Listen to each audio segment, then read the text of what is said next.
I tried freelancing for 2 years and I failed. So when I say I failed, I mean I lost more money than I made. I didn't make much money to begin with, and I spent more money actually trying to do it. So I was expecting freelancing to become a source of full-time income for me, to earn money that I could spend for my expenses every month. So that was the plan, but I never achieved that. So that's why I consider it as a failure. So the reason I wanted to go into freelancing again is because I wanted to make money. I had quit my job, so I didn't have any source of income. I've talked about this in another video. In 2022, I quit my job. So I was working 18 plus years as a software developer, and I quit that job because at that time I was having a successful blog that was going well for me. So through blogging, I was making twice the income that I was making from my job. That's the reason I quit my job and I went full time into blogging. But then Google updates came, the helpful content update that destroyed my blog. It tanked like 95 plus percentage of traffic and the income that was coming from the blog. So overnight, I lost a big source of income that was taking care of expenses. So I wanted something else that would replace that. Content creation with blogging was my source of income, my livelihood at that time, which went away. So the other option that I had was to sell my services. If I had some skills, I could sell my services of those skills to someone who could use that and have some value for their company. So that was the way I thought I'll make money with freelancing. And that's the reason I started into freelancing. Or the plan was to build some skills and start into freelancing.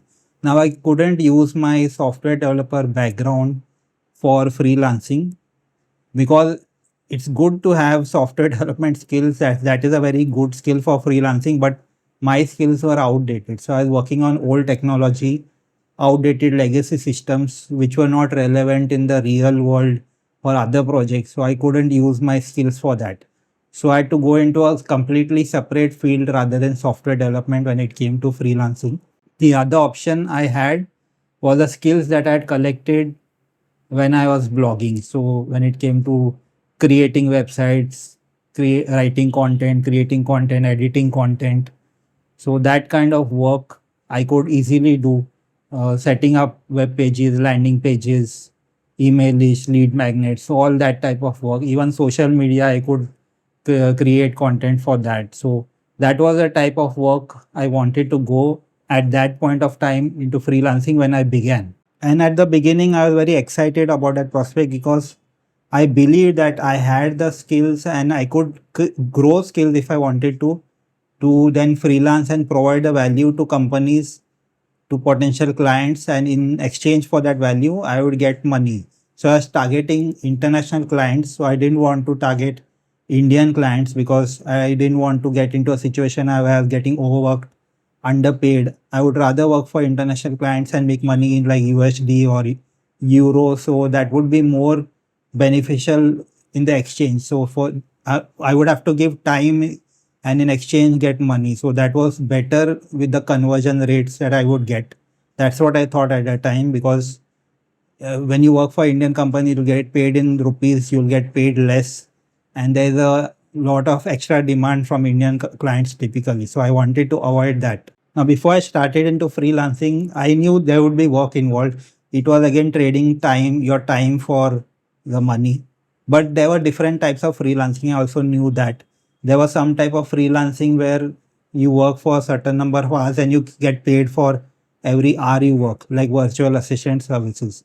There were other type of freelancing like creating a website or being a web developer or a video editor, whatever it is. In that case, you get paid based on the projects or task kind of you do. You don't get paid per hour, but you get paid on the projects, which is, I believe, a better way of working. So in that case, you don't actually trade your time for money. Yes, you are spending time on the project, but it's not like you work certain hours per day. You can work how many hours you want to, as long as you get that project done in that particular period of time. So that's another way of working. I knew these were the possibilities. Ideally, I wanted to work in such a way that I work on projects rather than number of hours. But at that point of time, I was open to any type of work because I needed a source of income, and I was initially in that phase. So I wanted to gain experience, and then over the period of time I could transition into this way of working where I'm working on projects rather than number of hours. And I knew it would not be easy because like any job, when initially you start, you're a beginner, fresher in that world. So you need to learn a lot of skills. You need to reach out to clients. You need to find a particular job. So I knew it was not going to be easy, but I was also optimistic, hopeful that over the period of time, as I was reaching out to clients, I would get more jobs, I would get better jobs, I would start making money, grow the business over the period of time as I get more and more work, more and more projects. So that was the mindset that I had at the time.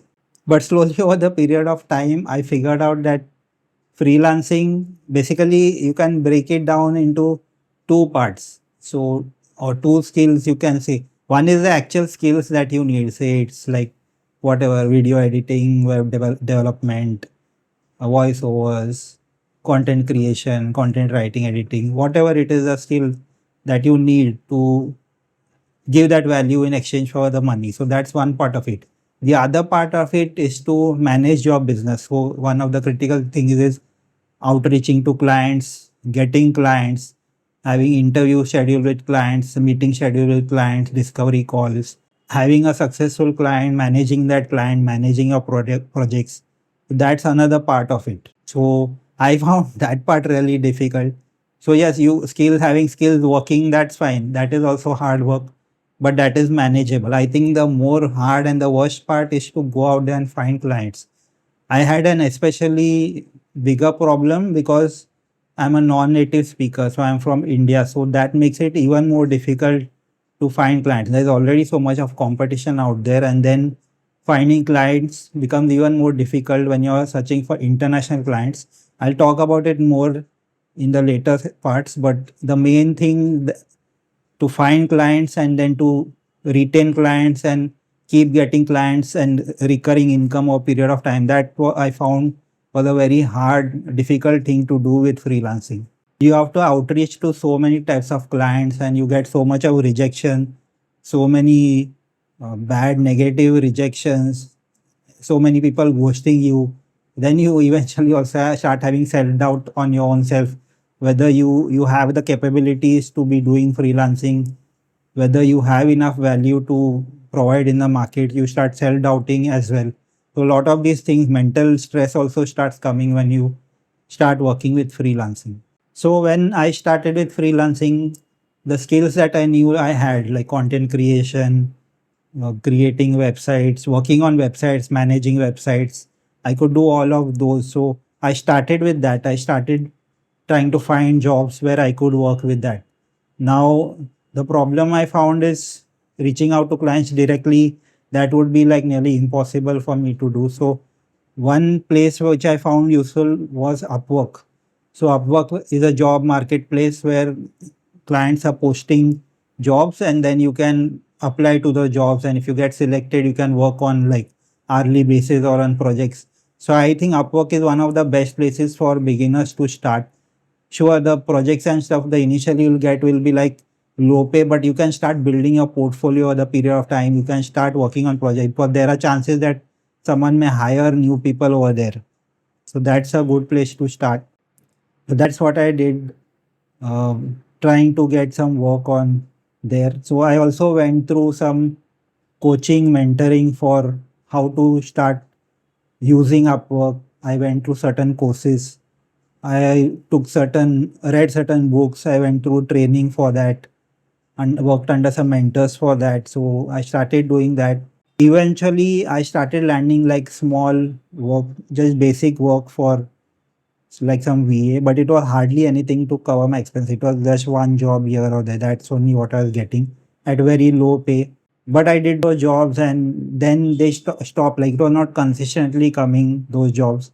So then I continued updating my skills as well. So one skill I was going into is Shopify store management. So I learned that as well. I took courses with Udemy. I set up my own Shopify store. I went through a lot of training for that as well to learn about Shopify. And then I added those skills to Upwork and started on those as well. But I'm not getting any work even with doing that. And I even created an optimized Upwork profile. I went to several courses on how to optimize the profile as well. I went to Daniel Throssel's course, other courses as well, basically on Upwork, specifically on Upwork, and I made all the required changes, optimized 100% profile, but still it did not help me. I even reached out to jobs, projects on there. So through the ways that was suggested. And one thing with Upwork is you actually have to pay to apply to jobs as well. So there this concept of connects is there. So every job you apply requires a certain number of connects which varies with each job. Some can have 5 connects required, some can have 10 connects required, some can have 25 connects required. So you have to purchase the connects from Upwork and use them. So like for $15, $20, $100, you have to purchase a connects in bulk, and then for every job you need to use those connects. So I was actually spending money actually, and I'm not getting any work. So uh, constantly I was doing that. I was applying for jobs, spending on connects, but there was most of the time ghosting. So no one responded to you. One thing also was frustrating was I was seeing other people who are having success, but I was not being able to do it. On social media, I would see people talking about how much they did on Upwork, how Upwork is working for them. And here I was trying to do all the things suggested over the period of months, trying to get clients, trying to optimize my profile, trying to apply to jobs in the best way possible. But nothing was working, and I was not getting any work. I was updating my skills in all the ways possible, but still I was not getting any work. So that was kind of frustrating. That's one part which you will also have to be careful about with freelancing is the mental stress that it can cause when you're not getting any jobs, and even worse when you're spending money. You have to spend money and still you're not be able to get work. So you might be going into almost broke state. Your expenses are increasing, you're spending money and you're not getting any work. So that plays a really big part on your mental stress. So then I continued doing that. I updated my skill. Then I saw an opportunity that people were making money with email marketing, email copywriting as a service. So I started finding coaching on social media like Twitter. People were talking about how they use email marketing, and they were making like $5,000 a month, $10,000 a month with email marketing. So that interested me because I believe that was a high value skill. But marketing can make your customers, clients a lot of money. So I found that it's a better skill to have than say like something low level at like a VA, which now probably even AI will be able to do many of the tasks. So that's why I upgraded my skills. I went into training for email marketing. I took a lot of mentoring coaching for that. I spent hundreds of dollars on getting coaching for that email marketing, e-commerce email marketing. So then eventually I was settling on I'll specialize, narrow down into e-commerce email marketing because that to me seemed like one of the bigger opportunities with email marketing, email copywriting, because there are so many like small businesses, e-commerce businesses, and they need help with their email copywriting, email marketing, and it can make them a lot of money because most of them are not optimized. Some of them are not even sending emails or sending the right emails to be making money, so they are losing a lot of money. I thought there's a big opportunity in that if I can like help those clients. So that was a plan. That's why I went through a lot of training for this. Spent several hundreds on coaching, different types of coaching, different types of training I purchased, and I went through that. And that was a plan that in a period of like 3, 6, 8 months, I would start making money. I was fine, like initially making $100 also, I would be fine. If in 6 months I would make $500, $100, even then I would be happy because that would be validation that it is working. I know things take time, and if you keep doing things over a period of time, if you get some results validation, it means if you continue and keep getting better, you can increase that. So that was a plan. So with that plan, I started and I started outreaching to clients, started improving my skills, working on them every day, outreaching to clients with warm outreach, cold outreach. So cold outreach is sending cold emails. Warm outreach is engaging with them on social media and trying to then build a relationship before pitching services to them. I tried that method as well. Another thing that I tried is because I was a newbie. So yes, I knew I had lot of information, lot of knowledge about the thing. I had not actually practically worked with a client. So that's one thing I knew. So I was also trying two different things. One is to reach out directly to e-commerce brands, which are small brands, and one is to reach out to email marketing agencies. So agencies which focus on email marketing because they always need work, I thought. So that's also a good way to approach it.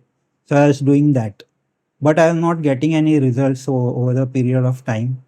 So the only result that I got, the actual which I can remember now, not related to email marketing in particular, but it was like I was applying on Upwork, but I'm not getting any job over there.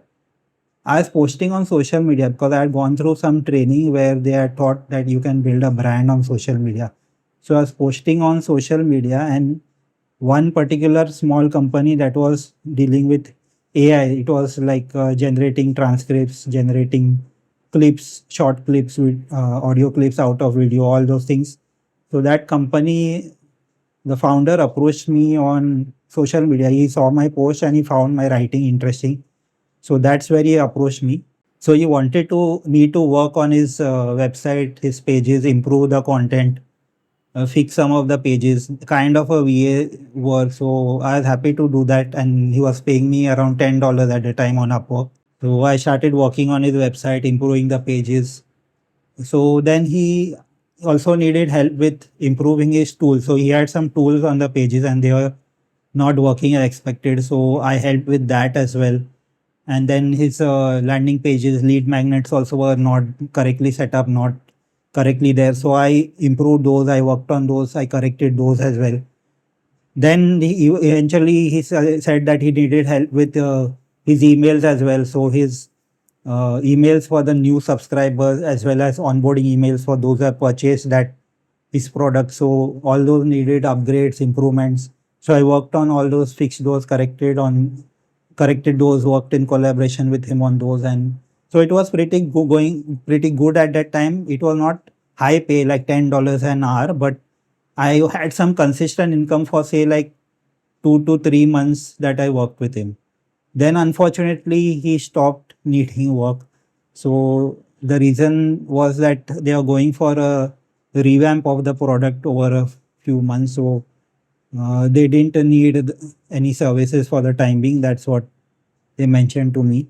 So that work also got stopped. And I also got back to them after like several months, 6, 12 months, and they had revamped by that time. So I got back to them and they have not gotten back to me now, even after some repeated like follow up. So I don't know, probably they don't need any services. So that's not working anymore. Yeah, then to continue as improving my skills, working on e-commerce, copywriting, email marketing, and uh, going through several courses. I even bought some templates, created the templated email that I could provide and immediately give value to the client. So I worked on all that. The main problem again I found with outreach. I was outreaching to so many people through warm cold outreach and not getting any results. Then I figured there's a issue. I believe this is an issue with e-commerce email copywriting, that it's very difficult to find the decision maker like the founder, CEO. It's very hard to connect to them. Whether you do cold outreach, warm outreach, you get stuck. The main thing is if you use email, it goes to customer support or their email marketing team and they respond.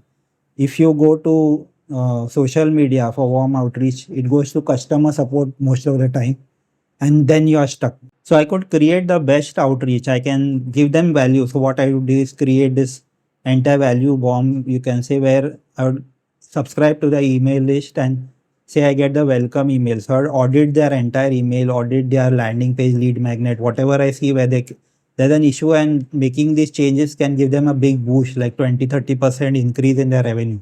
So I'll make a detailed audit and then give it to them, even record Loom videos where it describe what's like improvements they can do, and then I would send it to them. So I used to do this via social media, email. The problem is it used to go to customer support and then or the email marketing team, which is kind of the competition with the entire point that they want accept it actually. Customer support would most often ignore it because that's not their job to care about that. Some would suggest that yes, we'll forward it to our email marketing team, which we already have, which again beats the point that it's not going to a decision maker, it will just be ignored. So I reached out to hundreds and hundreds of uh, clients, and I never found success with that.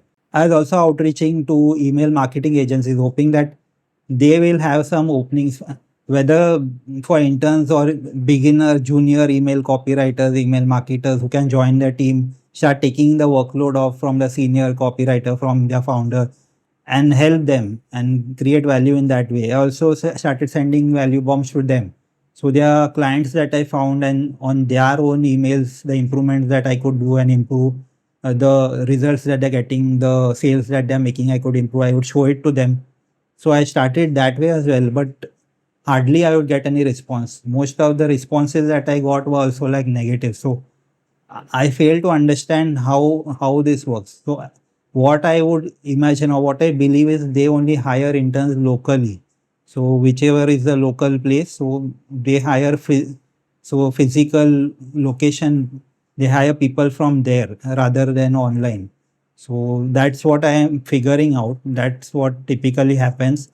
And the other thing is they hire interns or people who have a background in marketing initially. So they have completed the education in marketing, or they have lots of experience already having worked in marketing. So that's the type of people I look for. So I had neither that.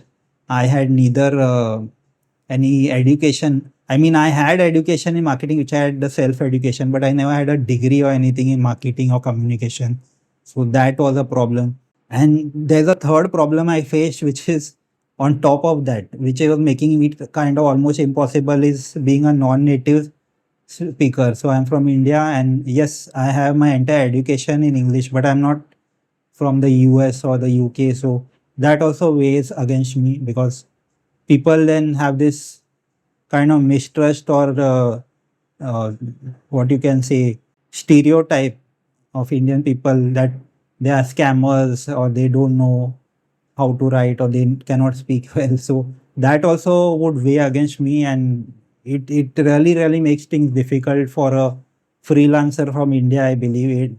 I have seen there are freelancers from India who have been successful with email copywriting or copywriting in general, but I would say that's like the exception than the norm. So if like 100 people are going to apply, maybe one might be successful. And I'm not saying the people who are not working, I'm saying all the hardworking people are 100. From that, maybe one might succeed. So that probability of success is very low, which was quite depressing for me, to be honest. So that was the lowest point for me in the freelancing over the 2 years that I did. Whenever I used to put in so much of work, especially the last 2, 3 months, I have put in so much of work.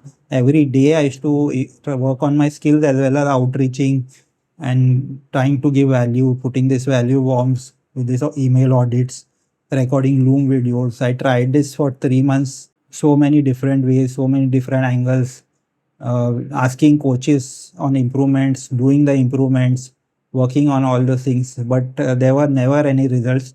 And I was just finding that I'm just spinning my wheels.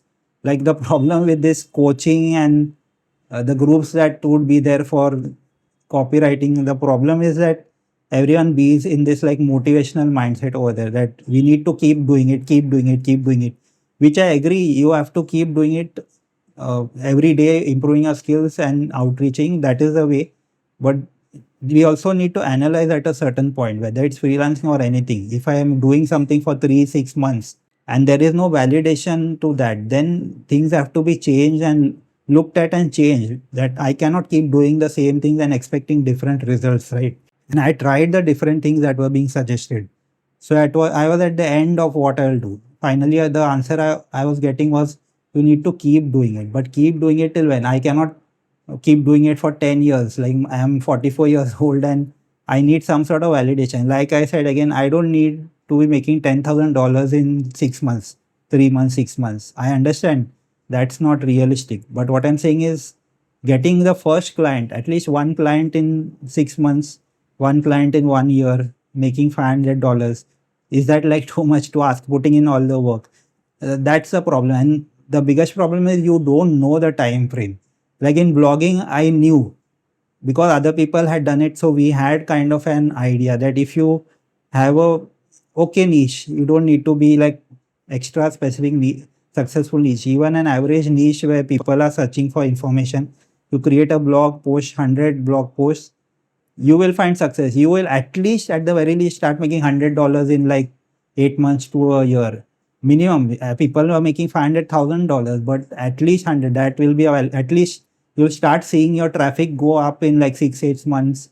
You will see that validation happening. But in freelancing, what is the validation? There is no validation. You don't know when you will find success. You do it, of course. You do it for 6 months, 1 year. That will be a minimum time frame, I would say, but then see the validation after 6 months, after 1 year. Is something working or not? Because if not, something is not working and you have tried several different options, whatever is possible, then how much longer are you going to continue? 5 years, 10 years, and without results, without making money? How do you know it will work? Do you have any like statistics data that can help you in that? That somebody like you, somebody has done it. Like in my case, an Indian who is completely new to say email copywriting, copywriting in general. How many Indians are there, or how many non-native speakers from Asia are there who started from scratch on email copywriting and are making $1,000 a month after like 1 year? How many? What is the statistic? How many are there? That no one knows and no one can tell you, and that's a big question mark, because you will end up wasting your time if the probability is low. If like again 1,000 Indians are doing it and zero get success, so that's a bad probability. Even if like 5 are getting it or 10 are getting it, still that is a bad probability. Like in blogging, it was high. If someone is working, it doesn't matter which country they are from, if they work on their blog well, like, and over the period of like 1 year, they have 100 blog posts, 200 blog posts, at least 60, 70%, if not more, 80%, I would say, would get success at that point of time. That was the probability, which was very good actually. So I would rather work on something which has that better probability. That's why it's one of the reason I started YouTube, because it's similar to blogging, maybe an upgrade of blogging, and it has that probability that if you start working on your channel, start providing value to people on your channel, you know for sure that over the period of time like 1 year, you will have success, you will have views, you will make some sort of money, I'm sure, through different ways, either by building a community or selling a product, affiliate product, uh, commissions, or even basic AdSense. Something will work and you will be able to do it. Make changes if needed to based on what you see, analyze your views and what viewers are expecting, how your channel is going. So at least you know that. With freelancing, that's very difficult. It's difficult to know that. So really big question mark over there. So looking back, yes, I did fail with freelancing. That's what I think. So success means you make more money and you make money that covers your expenses. If you work on freelancing for 2 years, you should be expecting to make healthy income after those 2 years. You should be expecting to make full-time income, whatever that full-time income for you is. But I consider like $4,000 a month can be considered as a full-time income. It's like not too much, not too less, just enough to say it's a full-time income. If you can make full-time $4,000 a month with freelancing, that's a success, I would say.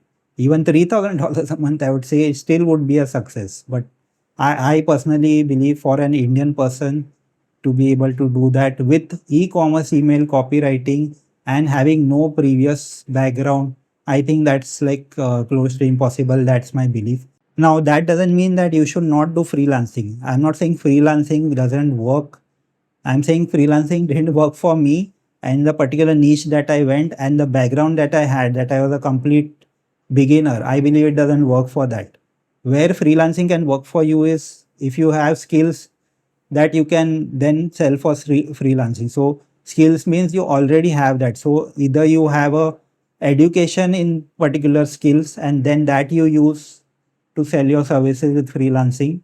So suppose you have a background in digital marketing and then you sell those skills with freelancing.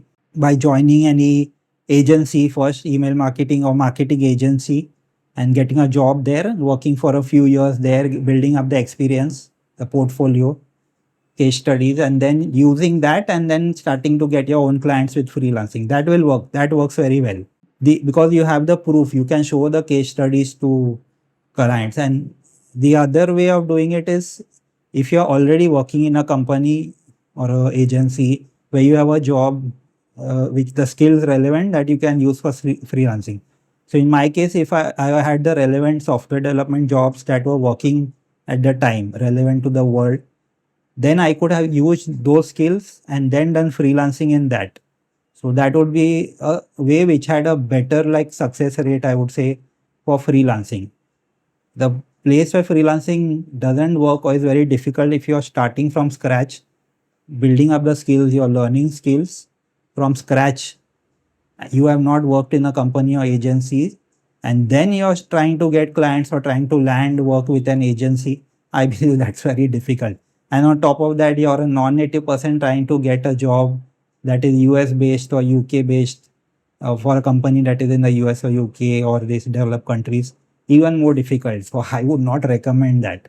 So go through the work, the degree. If you have to, then you'll have to get a degree and then join a company as an intern for that skill, and then you can build over that. So that's my suggestion. Now, I tried freelancing for 2 years. I don't regret it.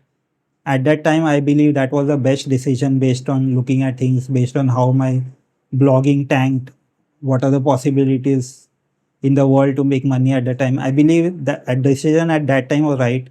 It's again a calculated risk that you take. You see the possibilities, and at that time, I felt freelancing was a good possibility. I didn't have the knowledge that I have now, like the experiences that I have now, I didn't have at that time. So I got them over the 2 year period of time. So I know now, I'm much aware of it now. So now I won't go into freelancing. I think that's not my cup of tea to begin with, I believe. So I'm making this video for my fellow newbies, fellow Indians, fellow people who are thinking about freelancing. So I hope my advice can give you some guidance. I am not an expert, so whatever I say, don't take it as written on stone. You take your own decision, but whatever I said, whatever experiences I've shared, please do think about it. Please consider it. Please use it as knowledge. If it can help you avoid all the issues that I faced, the problems that I faced, if it can help remove this 2 years of struggle that I had to undergo, if that can help you in some way, if you can start making money faster, that would be the job of this video. That's why I'm making this video, if it can help any such person. If you have any questions on what I discussed, if you need any specifics of it or any particular question you have, feel free to add it in the comments and I'll be happy to respond to you. Thank you for watching this video and I'll see you in the next one.